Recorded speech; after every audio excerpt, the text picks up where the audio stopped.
Hello everyone, my name is Shay, and welcome back to part 2 of my tutorial series on how to use the SolidWorks to URDF plugin. So in part 1, I went over the basics of how to actually set up your file in order to use the plugin. There's a little bit of setup work you have to do. So we set up our global axis, the different various axes that we needed.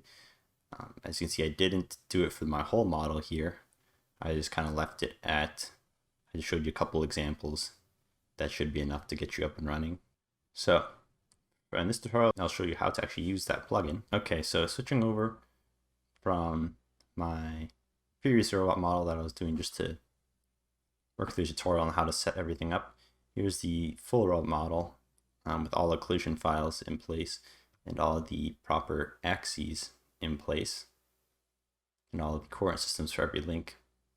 So once you have all the links you need in all the coordinate systems and the collision files and the collision models in place, how you like in whatever model you're using, you can move on to the next step here. So in case you haven't already installed it, I'd go to this, if you just Google ROS SolidWorks to URDF plugin or something similar, you'll find this. I'll also put this in the description. SolidWorks to URDF Exporter, so you hit download and installer. Download the latest one, version 1.6 for SolidWorks 2020, and that's what I'm using. I'm also using SolidWorks 2020. So you download that, install that. I already have it installed, so I'm not going to go through that again, but it should be painless. The only thing I would definitely recommend is do not go through the tutorials. After you're done installing, it'll say take me to the tutorials. My bad, so the tutorials are just at the bottom of this page here. That I was at before, so if you just hit the download installer at the bottom of the page, proceed to tutorials. I actually had a lot of problems. Initially, this is what I tried to do, is just to follow the tutorials, but actually it seems that this very first one actually doesn't work anymore. In the very first tutorial, they want you to open a part file and then try to use this tool on the part file itself. What I have found is that the SolidWorks to URDF plugin doesn't actually work on parts. It only works on assemblies, and I spent way too much time trying to troubleshoot this. Essentially what would happen is the moment, if you're trying to export a part from a SolidWorks to URDF using this plugin, what will happen is you'll go to Tools, Export as URDF, which is how you always use this tool. So you go to Tools, you export the URDF, and then we'll go through the following steps. You go through the following steps I'm about to show you here. And what would happen is that the window actually would, as soon as you click Tools, Export as URDF, you see the window pop up for a split second, and then it'll just immediately crash. So that's something you don't want to do. I wouldn't follow these tutorials. It's not that hard to figure out anyways. So I'm going to show you how to use this here anyways. So long story short, don't try and export part files, SolidWorks part files using this plugin. Only use assembly files. Let's finally use this plugin. So you go to Tools, go down here to Export as URDF, rebuild it if it asks you to rebuild it, and here we are. We're at our URDF exporter. So the first link, I'm named it to base link, which is okay by me, so I'm going to leave that. Oh, actually, I'm forgetting one big step already. To make a combined URDF file, you actually have to make two separate URDF files to begin with. So you need to make a URDF file of just the collision file and a URDF files of only the visual files. And I think the best way to do that would be to start. What I usually do is I just take whichever one you want to start with. It doesn't really matter. You're going to have to do both anyway. So in this case, I'm going to start with just making a URDF export of my visual files. So I'm going to suppress my collision model here. I don't want to just make them invisible. I do want to actually suppress them. If I can actually find that, there's a suppress button. And there's going to be a bunch of errors, but that's okay. And this is another reason why I would recommend making the model fixed make sure everything's fixed. So even if there's a bunch of errors and you break a bunch of constraints doing this, it's not going to matter. Everything's going to be in the correct spot anyways. And there are different ways to do this. You could, export. You could just open a couple different models. You can make a new model with just the visual files. You can make a new model with just the collision files. But as long as one way or the other, you have only the collision files and only the visual files in their own URDF, that they have to reference the same coordinate system. That's the key. Both those have to be using the same coordinate system. So I think this is the simplest way, but there are other ways. So anyways, I have the visual file here. And what I'm going to do now is run that URDF. Now that the collision files are suppressed, I will actually, so now that it is suppressed, I will actually save this. Let's save this as YouTube. I'm gonna save visual. I would actually recommend once you suppress one or the other to save it as it's, if you're only working the visual, save it as a visual, save the assembly as a visual. If you're working on the collision, save the assembly as a collision file. Now we will actually use the plugin. So go to Tools, Exporters, URDF, rebuild it. So what we're trying to do, again, just to reiterate, is now we're just going to make a URDF file for only the visual components of our model. Okay, so here's BaseLink. That's fine by me. We can rename them, I think. I don't think it should ruin anything in ROS, but BaseLink's what it starts with, so I actually take that back. I would probably leave this as default, just because BaseLink is used as a variable, at least in ROS, I believe. Okay, so now this is what you want to be careful of. The big thing is you don't want to leave any of these as automatically generated. So it's asking for the global coordinate system. So as in part 1, we made our own global coordinate system. So that is what we're going to refer to here. And this is why I named everything. It's important to name everything and make it clear what it is, because it's going to save you a lot of effort in this step. So global coordinate system, we created our own global coordinate system and we named it as the global coordinate system. So I click on that, and here select components associated with the links. So I'm going to go over here and click on how to use the drop down menu is probably the easiest way. Click on the items associated with the global coordinate system, or with the base link. And in that case, for my visual model, that is my base link. And then, yep, that's the only piece. And then here, children. This thing is enter the number of child links, and they'll be automatically added. This will depend from robot to robot, but at least for a robot arm, generally you'll have, for each link, it'll have one child link up until the manipulator. So I'm just hit 1 here. And now I have a base link in my tree here and an empty link. So I'm going to click my empty link, start to go through the same process. So as you can see here, the parent is base link. I'm going to rename this to something logical. Call it link 1. Joint name. So with link 1, our associated joint will actually be joint 1. So I'm just going to call this joint 1. Now the reference coordinate system, again, they have the option to automatically generate and automatically detect. And do not leave these as automatic, because I've tried this in the past and it doesn't work. At least in this instance of the robotic arm, it's just better to use the setup we did in part 1 and to use all the coordinate systems and axes we've already defined. So reference coordinate system. Now this is link 1, so we're going to use a link 1 coordinate system. The reference axis, that will be the joint axis. So I've called, here's joint 1 axis. And then joint type, again, don't automatically detect, but in this case, for a robot arm and for a lot of robots, your joints will be either revolute, most likely will be revolute. Maybe if you have a wheeled robot, it would be a continuous joint. But in this case, I'm going to say it's revolute. Revolute means basically like a robot joint arm, like, it rotates around some axis. You can look these up too if you're confused about any of the definitions of those. So, and then select components associated with this link. So I'm going to go link 1. That's my components. And then we have one child for this link. which would be link 2. So now we have a new empty link here. We go through the same process for every link. So let's call this link 2. We call the associated joint would be joint 2.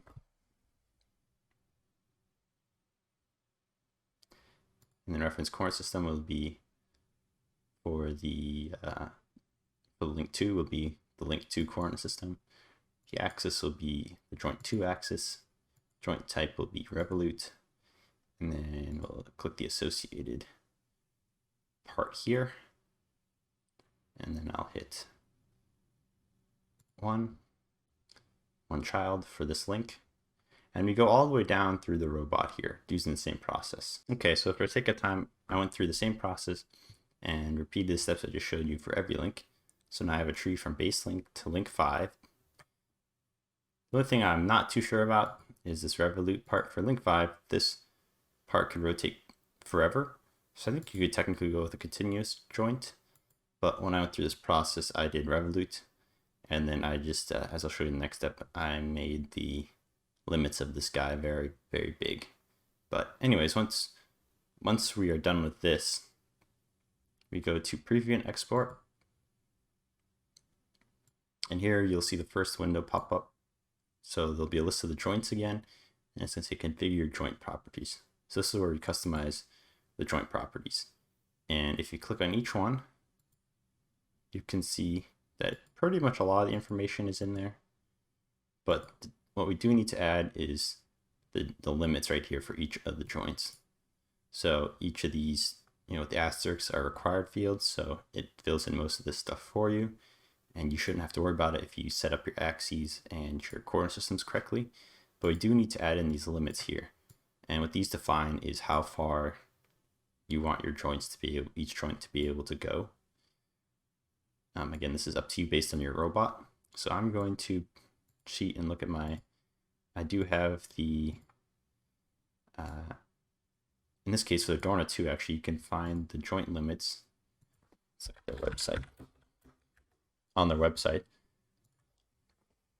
But for each robot it'll be different. And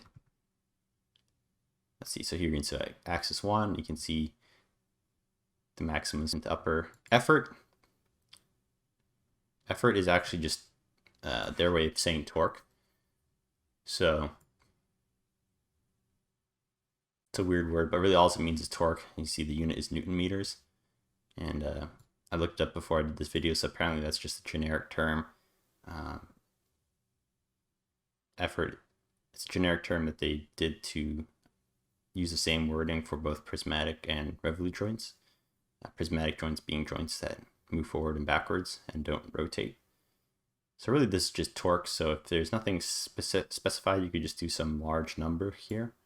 So my example, I just did 10 Newton meters. Okay, so once again, in the interest of time, I've gone back and I load up my model with the URDFs, the proper numbers already in there. So here are the limits for the Dorna 2 that I used. Most of these are taken from the spec sheet and the website as before. Just the limits were translated to radians.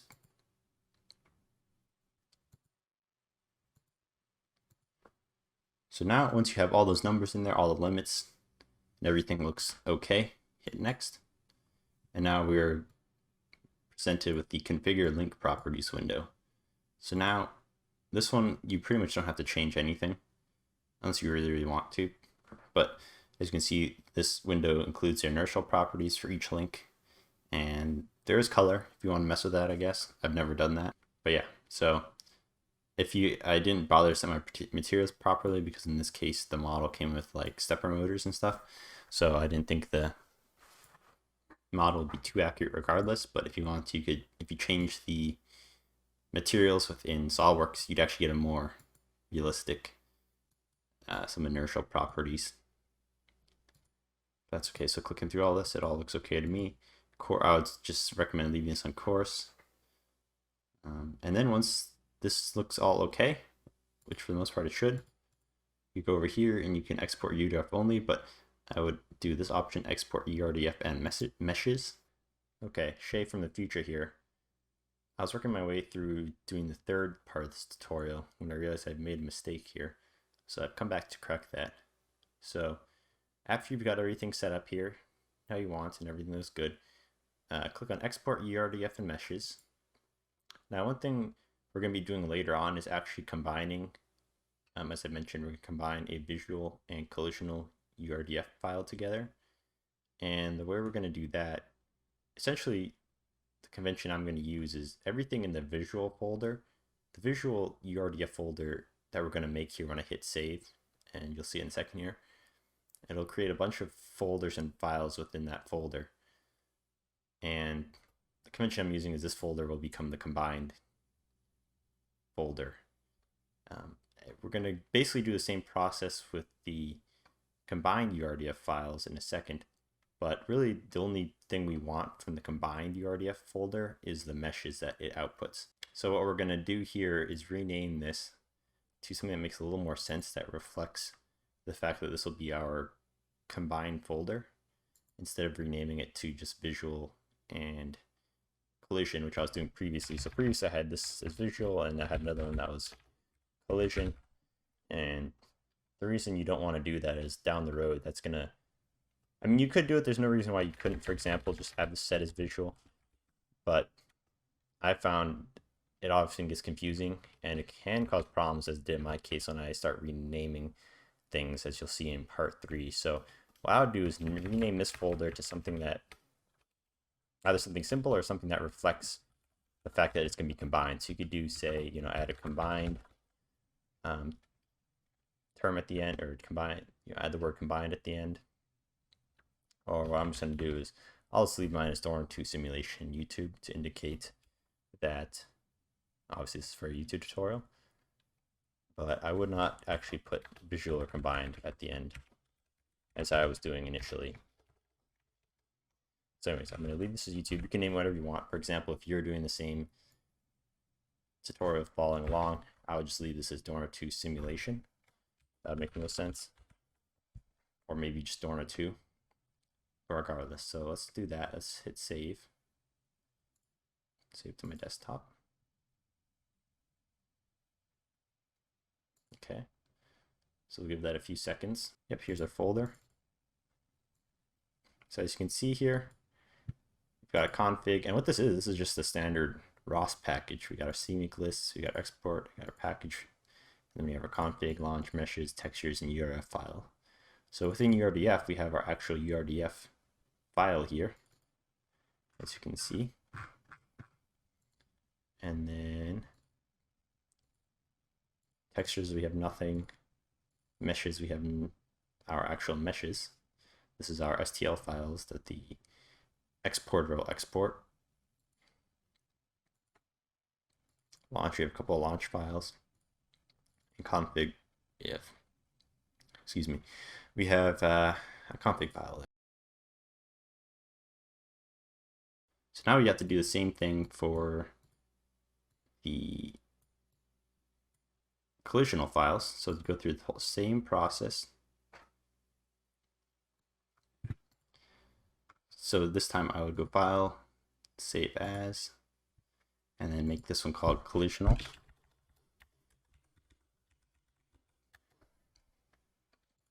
Let's unsuppress these guys. Unsuppress the collisional ones. But this time we are going to suppress the visual might give you a bunch of errors. That's okay. And I'm going to suppress this one too. And because I'm not using the manipulator in this tutorial, I'm just going to suppress that as well. So those are this is our collisional files. So now we'll just go through the exact same process we did before, but with the collisional stuff. So go Tools, Export as URDF. Okay. And now we will just do the same thing. So for base link, I will choose the base link collision file. From link 1, I will choose, you can see the cool part about this process too is it keeps all the names and stuff the same. Oh, this will look a little bit different from the last section because I loaded up the file with already all the right limits in there, but it should keep your names and all these axes and stuff the same. So for link 1, I will choose the link 1 collisional file. Move to link 2, I will choose link 2 collision file. Link 3, choose link 3 collision file. Link 4. If I don't have a collision file for link 4, I would actually recommend probably putting a link for every collision file, even if it doesn't actually collide with anything, because I do remember actually having an error later on where I had to come back and add this in, and I'm not sure why I have a link, why I don't have link 4 there. But anyways, let's go to link 5 for now, and then my link 5 collision file. Cool. So now we have all that. Again, it's the same exact process as before. So preview and export. There you go, yeah, because I don't have a link 4 collision file. Links to Trillion cannot be empty. Okay, so I do need a link 4 collision file. I'm not really sure where that went. Did I just call it manipulator? I'll have to find that. I know I modeled one at some point, and I'm not sure where it went. We are back, and this time I loaded up the proper collision files. So I guess I was using an older version of my collision files. I didn't realize it at first, but this one actually has a proper link 4 collision file in there, as you can see. Even though, let me just unsuppress this for a second.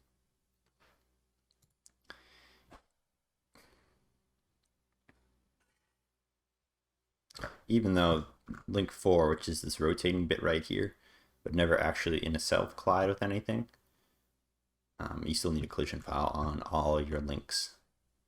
So that is something to keep in mind. So I just made mine a very simple, let's see if I Control Z, will it actually undo all that, or do I have to suppress everything again? I guess I have to suppress everything again. Okay, let's just suppress all my visual stuff. Okay, so as you can see, I actually made the collision file smaller than the actual physical piece, but that's okay, because in that case it's not going to collide with anything anyways. And then also let's get the manipulator, because I do not need the manipulator for this tutorial. I'm not going to mess with that. So there we go. That is our full collision file for this guy. So let's go back into Tools, export as URDF, and then everything should be okay. 2 link 3, 4 link 5. Cool. So everything is good. I will click preview and export, and then you'll go through the same exact process you did for the visual files. Oh, the only difference in this case is you don't actually have to do the limits, because you already did the limits in the other one. And we'll be folding this in with the collision file and with the visual URDF file anyway, so you don't actually need to put the limits in again. Although if it makes it feel better, I don't think it would hurt anything if you did. So let's go next. Base link. These all look good. Everything, we're getting numbers. If you're not getting numbers, I haven't had that problem, but what I would do is just close the window, try it again. Everything is good here. Let's go export URDF and meshes. And then give yourself a file name that'll make something make sense to you. So I'll save this, and then I'll switch over to Ubuntu here, Ubuntu Linux, and actually combine the URDF files and show you how to bring it into, say, Gazebo or Move It Setup Assistant.